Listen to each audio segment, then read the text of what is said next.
दोस्तों नमस्कार। कैसे हैं आप लोग? दोस्तों, मैं ये वीडियो बहुत दिनों के बाद बना रहा हूँ। लाइव स्ट्रीम में कर रहा हूँ, लेकिन जो रिकॉर्डेड वीडियो है उसको नहीं बना रहा हूँ, क्योंकि कुछ कारण ऐसे थे जिनके वजह से मैं समय नहीं निकाल पा रहा था। पहला कारण तो ये है कि मेरी अपनी एक पर्सनल प्रॉब्लम चल रही है, जिसके बारे में मैं बोलना नहीं चाहता। दूसरा ये है कि जिस डिपार्टमेंट में मैं था और जहां पर मैंने ईमानदारी से काम किया था, उस डिपार्टमेंट ने मुझे 13 जुलाई 2010 को एक चार्जशीट दिया था और उस चार्जशीट के ऊपर कोई फैसला नहीं आ रहा था। 3 अक्टूबर के आसपास इन लोगों ने एक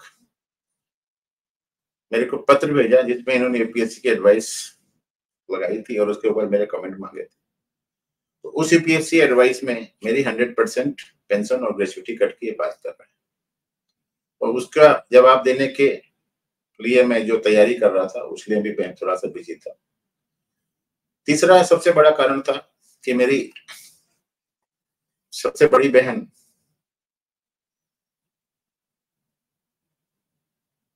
इस बीच में हमारा साथ छोड़ करके चली गई। तो ये कुछ कारण थे इनकी वजह से नहीं बना रहा था। खैर, ये मेरे पर्सनल कारण है, इसमें आपको कोई लेना देना नहीं है। फिर भी आपको सामने मैं अपना पक्ष रख देना पसंद करता हूँ। चाहता था कि भाई ठीक है, मैं क्यों नहीं आ रहा था, जिससे आपको ये मालूम पड़ जाए कि क्यों नहीं आ रहा था।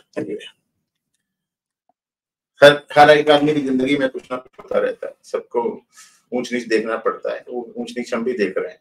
ठीक है, तो अब आते हैं मेन मुद्दे पर। दोस्तों, आप लोगों को याद होगा कि मैंने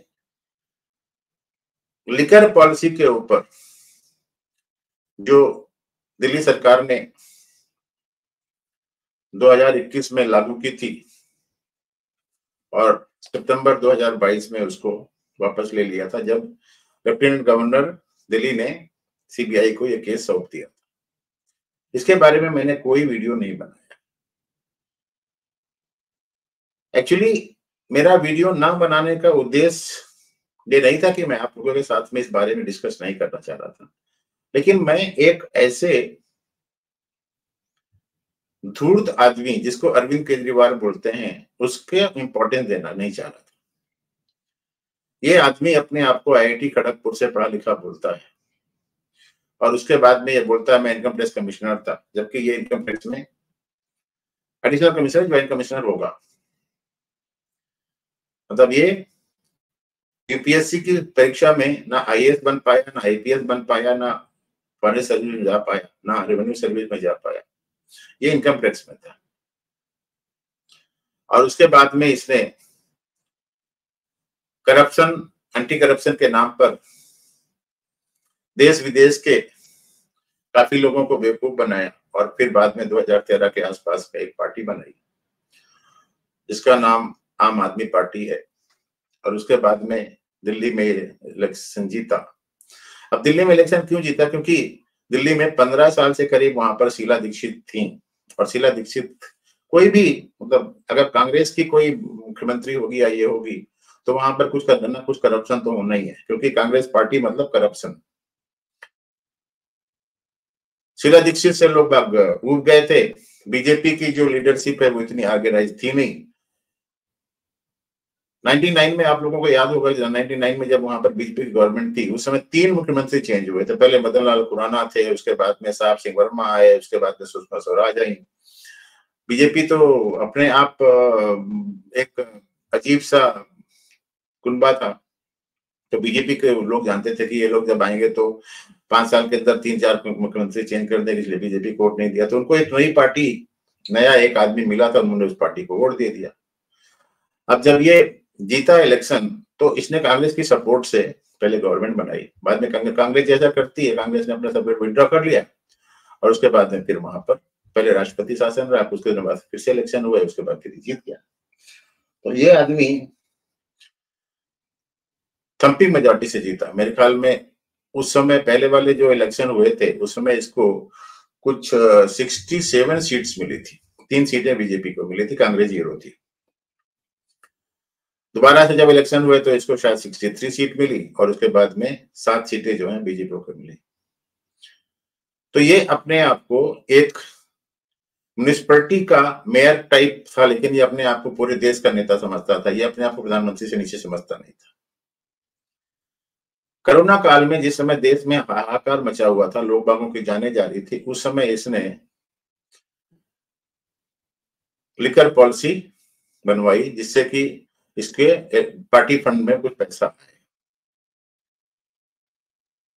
अब ये देखिए कि कोरोना काल में इसने दिल्ली से जो बिहार के और यूपी के जो लोग बाग थे उनको बोला था कि तुम्हारे लिए यूपी के बॉर्डर पे बसेस वेट कर रही हैं, आप चले जाओ, यहाँ से ये चले जाओ, वो चले जाओ, हमारे यहाँ पर जो हॉस्पिटल है उसके ऊपर तुम्हारा इलाज करवाना। मतलब अजीब तमाशा था। अब क्या हुआ कि 2021 या 22 के इलेक्शन में पंजाब में भी ये इलेक्शन जीत गया। पंजाब में भी समस्या यही है कि बीजेपी हमेशा अकाली दल के साथ में रही है, अकाली दल के पीछे लगी रही, और कांग्रेस वहां पर मेन अपोजिशन पार्टी थी, तो अकाली दल वर्सेस कांग्रेस हुआ करता था। कांग्रेस की गवर्नमेंट वहां पर थी, पहले कैप्टन अमरिंदर सिंह थे, उसके बाद में एक वो अजीब से आदमी को लेकर के आए थे, पता नहीं क्या नाम था उसका, भूल गया मैं।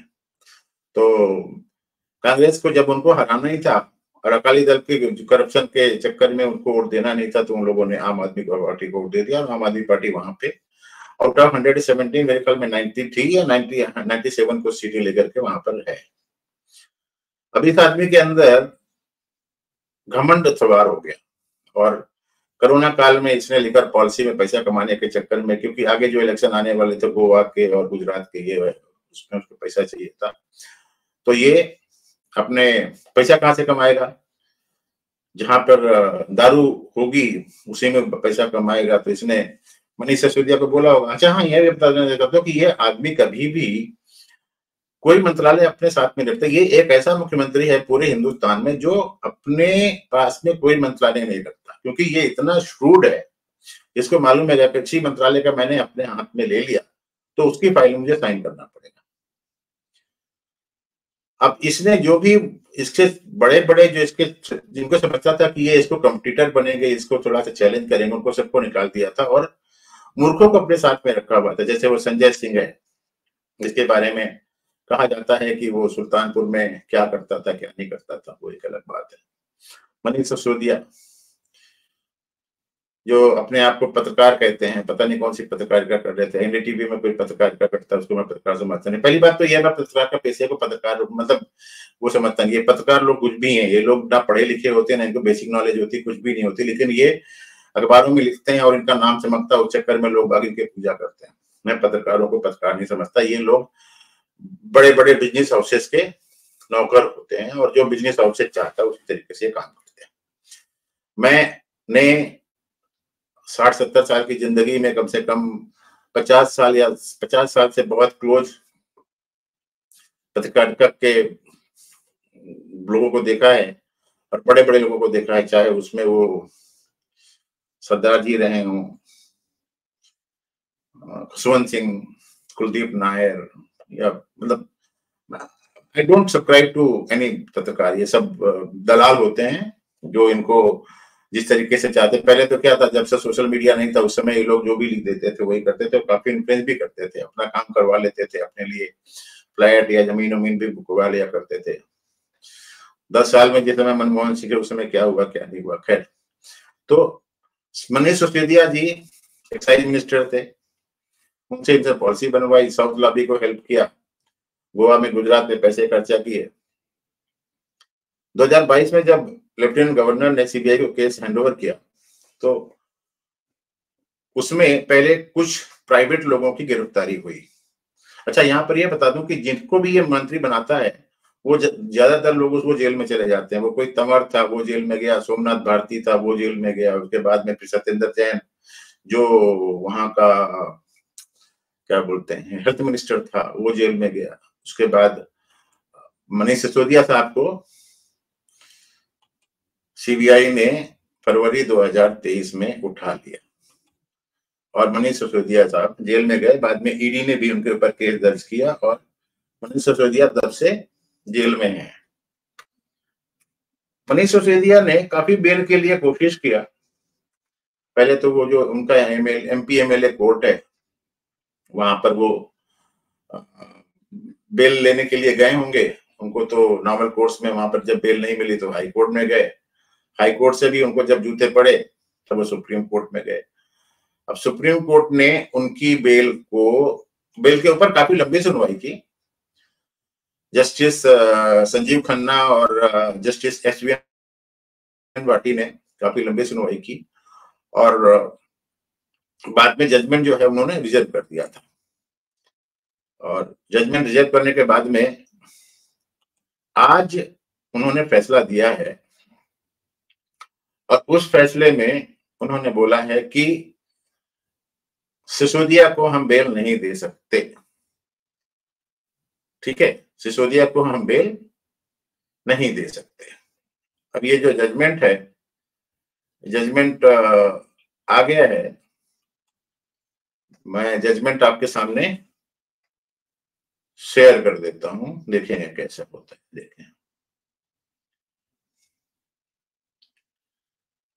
ओके, देखिए मैं जजमेंट शेयर करता हूं। मेरा आज का यही एक मेन मकसद था कि इस जजमेंट को शेयर करके आपके सामने बताता हूं कि ये है क्या।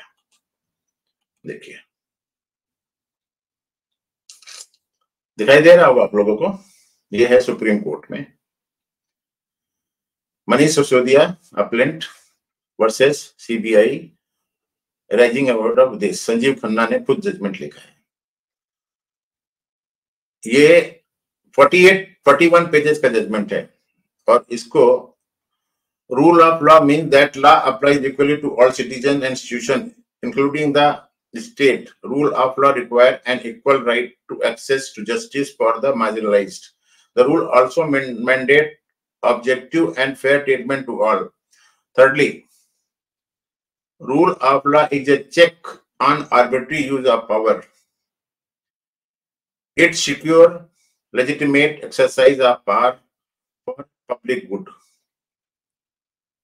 अब देखिए, this is precisely the reason why we had heard argument at some length in these two appeals filed by the appellant. Manish Sisodia, former Deputy Chief Minister of Delhi, who seeks bail in the prosecution arising out RC number so-and-so dated so-and-so registered by the CBI at CBI ACB New Delhi under the Prevention of Corruption Act and the Indian Penal Code 1860. An enforcement case information report so-and-so filed by the Directorate under the Prevention of Money Laundering Act. CBI has two charge sheets dated so-and-so and so-and-so, wherein the appellant Manish Sisodia is named and is facing trial for the offence under Section 7, 7A, B, 8 and 12 of Prevention of Corruption Act and Section 120B, 201 and 420 of IPC. Directorate of Enforcement has filed a criminal complaint dated 4/5/2023 against the appellant Manish Sisodia for the offences under Section 3 and 4 of PMLA.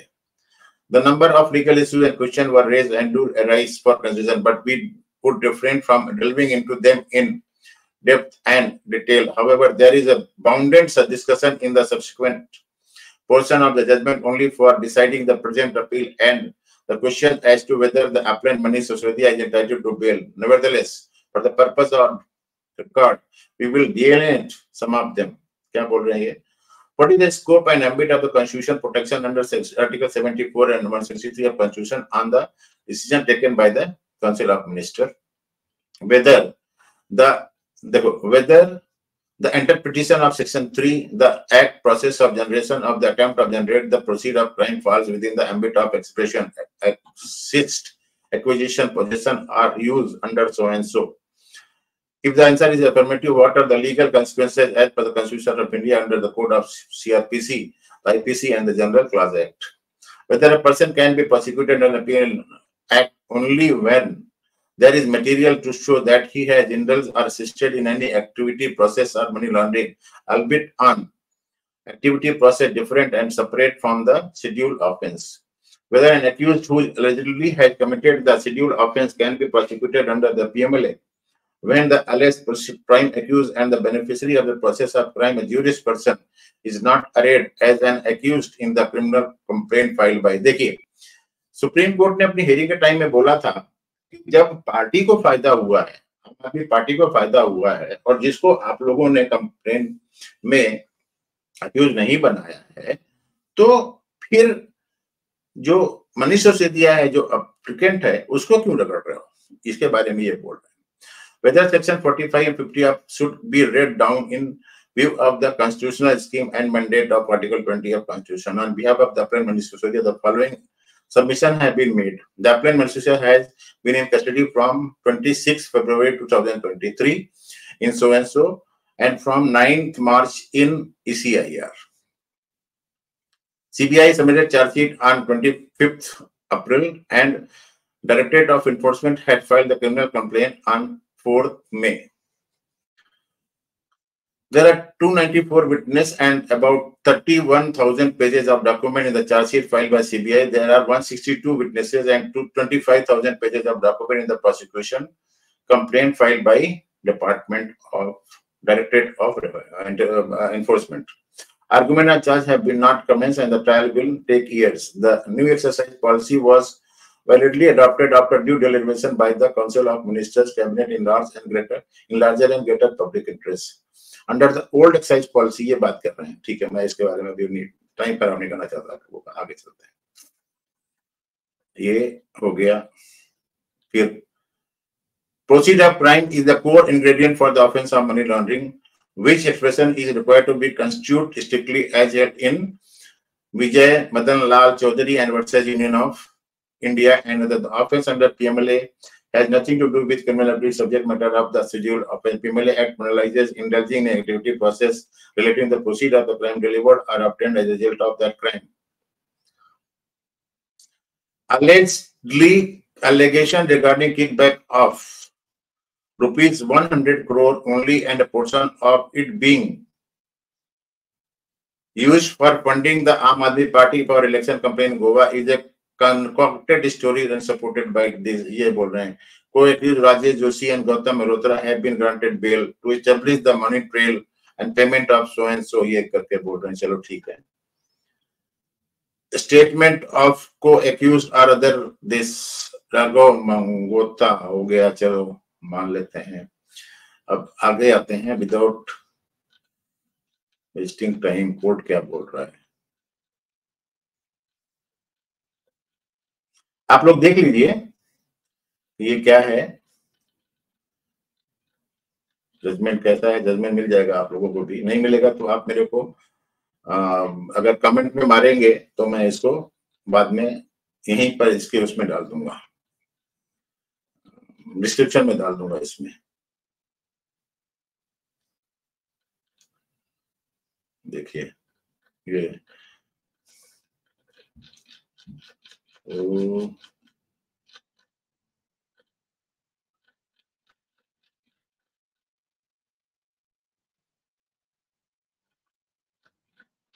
2021. However, there is one clear ground of charge in the complaint filed under PMLA, which is free from possible legal challenge, and the fact are alleged are tentatively supported by material and evidence.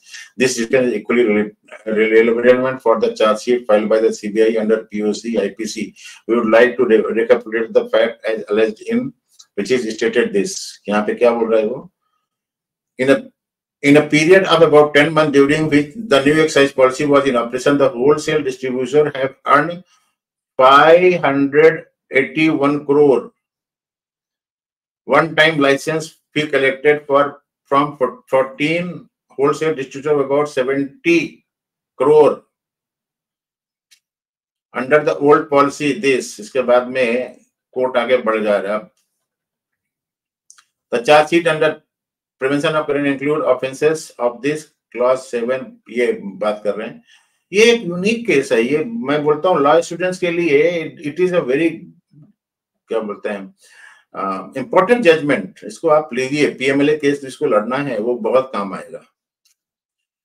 देखिए मैं आपको सिर्फ दिखा रहा हूँ, आप पढ़ लीजिएगा. मैं जहां पर रिलेवेंट चीज होगी उसको पढ़ लूंगा.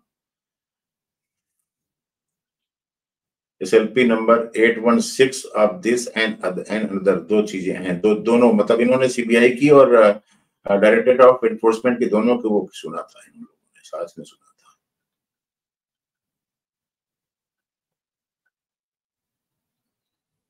अरे बाप रे। इनके वकील अभिषेक मनु सिंघवी थे, जो कांग्रेस के लीडर भी हैं।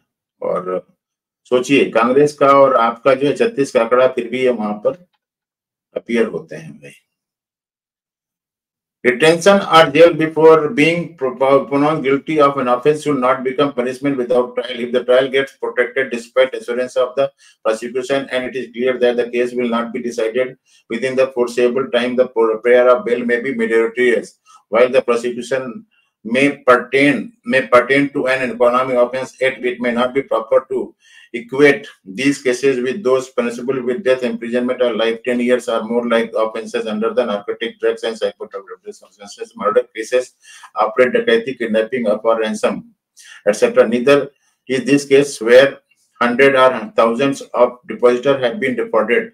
The allegation have to be established and proven. The right of bail in case of delay coupled with incarceration for a long period, depending on the nature of the allegation, should be read into Section 439 of Code of Sections and Section 4035. Of the reason is that the Constitution mandate is the higher law and is a basic right of the person charged of an offense and not convicted that he be ensured and be given a speedy trial. When the trial is not proceeded for a reason not applicable to the accused, the court, unless there are good reasons, may well be guided to exercise the power to grant bail. That would be this would be truer where the trial would take years. Any other agreement by the bar on behalf of the prosecutor, they shall conclude the trial by taking appropriate steps with the next 6 to 8 months. We give liberty to the plaintiff Manish Sisodia to file a fresh. this करके बोल रहे हैं. Regarding the court's appeal are dismissed, however, we clarify the assumption made in the judgment either way only for disposal of this. ठीक है, ये हो गया. अब इसमें थोड़ा सा आगे देखेंगे, यहाँ कोर्ट क्या बोल रहा है कि इन्होंने 331 करोड़ के आसपास का घपला तो किया ही है. ठीक है, सब ये बोल रहे हैं कि भाई ठीक है, हमने पीछे आदमियों को देख लिया, इसको देख लिया, उसके दिला, उसके बाद भी ये बोल रहे हैं कि हम आपको बेल नहीं देंगे, बेल नहीं देंगे. देखिए,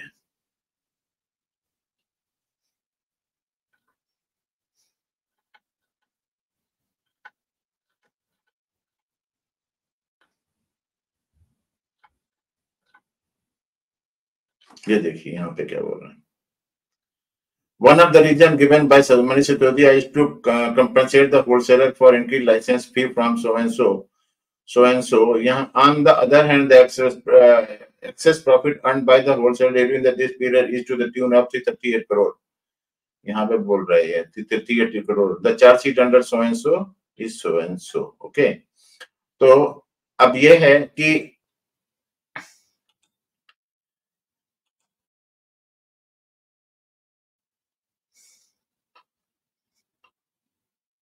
इस ऑर्डर के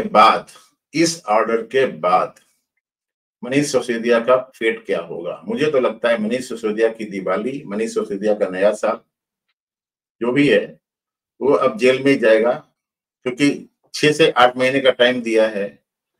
6 से 8 महीने का टाइम दिया है कि मतलब अभी ये अक्टूबर खत्म हो गया, नवंबर दिसंबर 2 महीना इधर और 6 महीने उधर. मतलब मुझे तो लगता है कि जो नेक्स्ट जनरल इलेक्शन है उसके दौरान मनीष सिसोदिया साहब जेल में रहेंगे. और इन्फोर्समेंट डायरेक्टरेट या सीबीआई के जो वकील ने सुप्रीम कोर्ट में आर्गुमेंट दिया है, अगर वो इस बात को लेके चलते हैं तो, और आम आदमी पार्टी को इसमें एक्यूज बनाते हैं, तो वो धूर्त आदमी जिसने ये पार्टी बनाई थी और जो अपने आप को बहुत पढ़ा लिखा बोलता है, वो भी फंसेगा.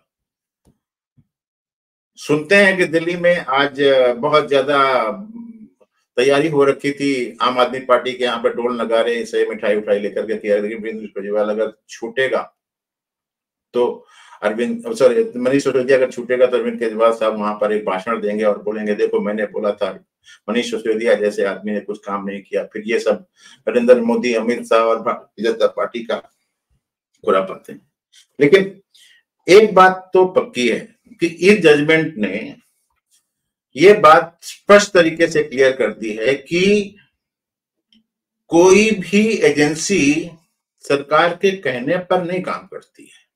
अगर सरकारी एजेंसी के पास में कुछ सब्सटेंसेस होते हैं और किसी आदमी के ऊपर, चाहे वो पॉलिटिशियन हो चाहे वो आम आदमी हो, उसके ऊपर हाथ डालती है, तो कोर्ट उसकी सहायता के लिए आता है। अगर वो केस गलत होता है तो सरकार कितना भी कोशिश कर ले, फिर वो बचता नहीं है, कोर्ट उसको छोड़ देता है। तो देखिए, मेरा इस वीडियो को इतने दिन के बाद में बनाने का यही मतलब था। आज हम लोग एक स्ट्रीम करने वाले हैं जिसमें मनीष सिसोदिया और संजय सिंह और अरविंद केजरीवाल के बारे में बात करेंगे। अगर आपको मौका मिले तो वो देखिए। वो 9:30 बजे शाम को भारतीय टाइम के हिसाब से हम लोग शुरू करेंगे, तो तब तक आप इंतजार करिए। और अगर आपको ये वीडियो अच्छा लगता है, मेरे कंटेंट अच्छे लगते हैं, तो आप मेरे चैनल को सब्सक्राइब कर लीजिए, इस वीडियो को लाइक करिए और दोस्तों यारों के साथ में सोशल मीडिया में शेयर करिए। धन्यवाद। जय हिंद। भारत माता की जय।